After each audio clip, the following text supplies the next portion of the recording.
3 класстын окуучусу Айтбек Абарабушан Ысык көл Кыргыз бермети.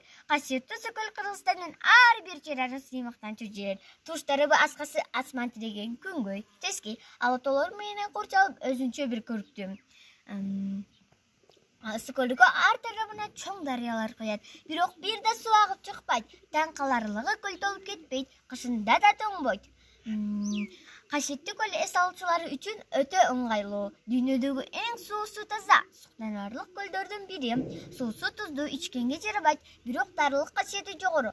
Жайкысын дүйнөнүн туш тарабынан эс алуучулар келип, көлгө түшүп, дары булактарынан ичип, ден соолугун чыңдап кетет. Жүздөгөн пансионаттар жана эс алуучу үйлөр туристтерди жана эс алуучуларды күтөт. Алардын мээримин төгүп, алардын сүйүктүү жайына айланган Ысык көл көркүңдүү, ырдап жазда аякын. Көрбөстөн жүрөгүмө болдуң жакын. Айланам көркөнүңдөн Ысык көлүм, ааламды таңыр каткан сенин атың. Болжосом сенден сулуу көл да жоктур. Болсо да киргил тартептен тик шоктур. Алыстан сен эңсеп келген жандын, алуулуп жүрөгүндө жанган оттур. Көрүнбөйт өйүзүңдөн бийик тоолор, көркүңдү сүрөттөөгө жетпейт болжол. Кай күнү пайда болгон ушул келдеп, кыялап учуп атат күлүк ойлор.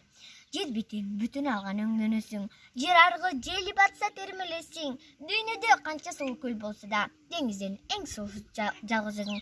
Жан жаргаткан ушул сенин көркүңдүн, табият берген баа жеткиз байлыгыңды ар бир кыргыз чоң жоопкерчилик менен баалап барктап берметтей таза сактап калалы.